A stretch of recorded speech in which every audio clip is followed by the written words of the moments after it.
Саламатсыңдар ма балалар? Бүгін математика сабағынан 3-ші сынып 58-ші сабақты өтеміз. Сабақтың тақырыбы фигуралар салу. Бірінші, сен әртүрлі фигураларды салуды, фигуралардың қиылысу және бірігу аймағын табуды үйренесің. Фигуралар салу үшін өлшемдері, ұзындығын, енін және биіктігін білу қажет. Адамдар ерте кезден-ақ қарапайым өлшеу тәсілдерін қолданған. Оларды қара және салыстыр. Қолдың қары әртүрлі атауда айтылады екен. Қолдың қары, ярд және аршин әртүрлі елдерде. Бір саусақтың көлемі елі деп айтылады екен. Екі саусақтың арасы сүйем деп айтылады екен. Енді тік бұрышты және тіктөрт бұрышты қалай салу керек екен есіңе түсір. Тіктөрт бұрыш сал. Оның қарама-қарсы қабырғалары туралы не айтуға болады? Суретке қара. Параллель түзулер салудың ретін құр. Оны әртүрлі орындауға болады. Дәптеріңе параллель кесінділер сыз.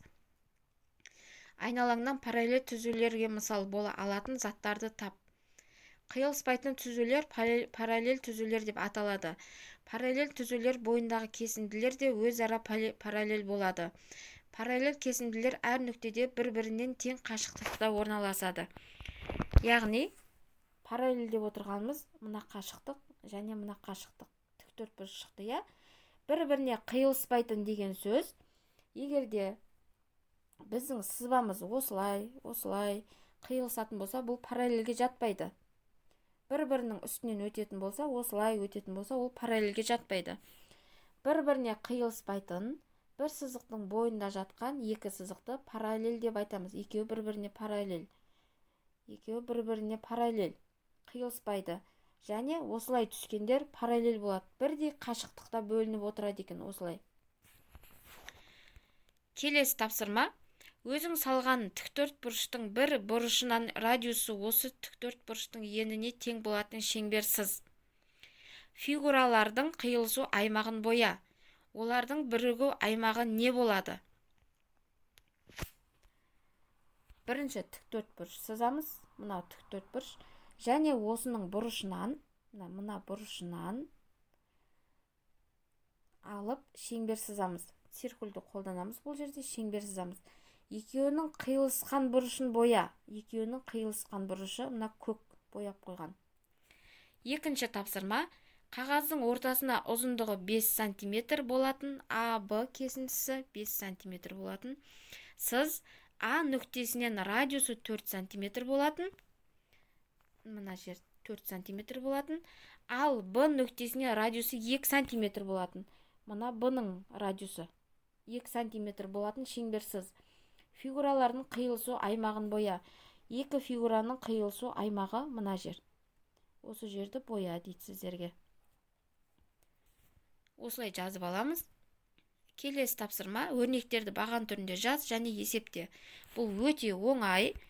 Тек қосу және азайту амалдары берілген. Сол үшін сіздерге тек мәнін жазып кетейін. Бірінші есептің мәні 753-ке тең. Екінші есептің мәні 931. Төртінші есептің мәні 850. Бесінші есептің мәні 941. Алтыншы есептің мәні 757. Алтыншы есептің мәні 951. Өте түсінікті. Енді келесі тапсырма.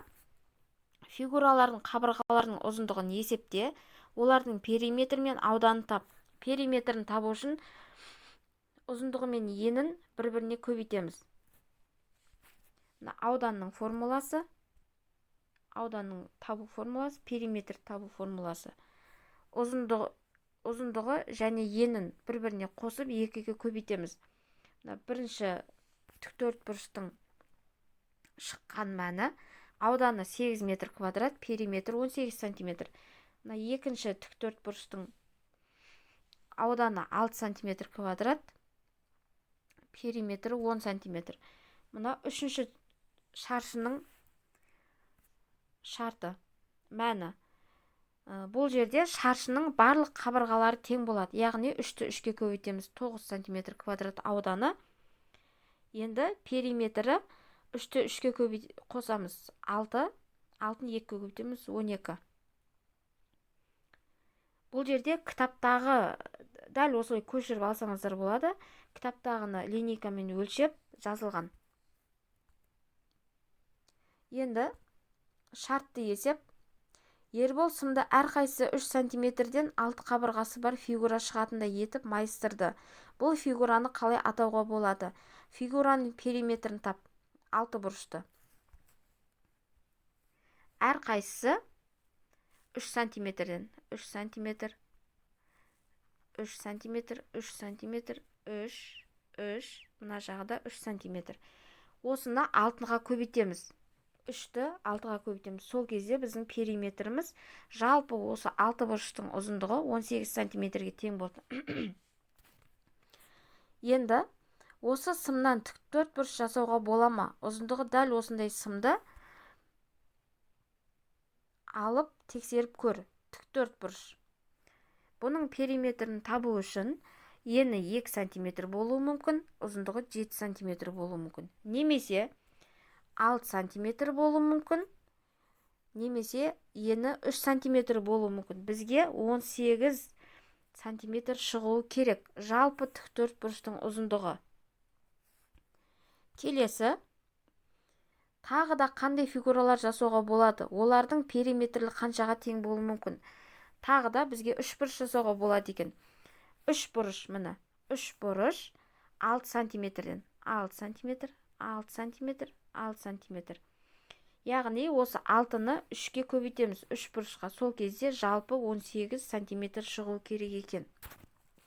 Өте түсінікті деп ойлаймын. Дәптерімізге мұқият жазып аламыз. Бүгінгі сабақ осымен аяқталды. Каналға тіркеліп қоюды ұмытпаңыздар. Сау болыңыздар.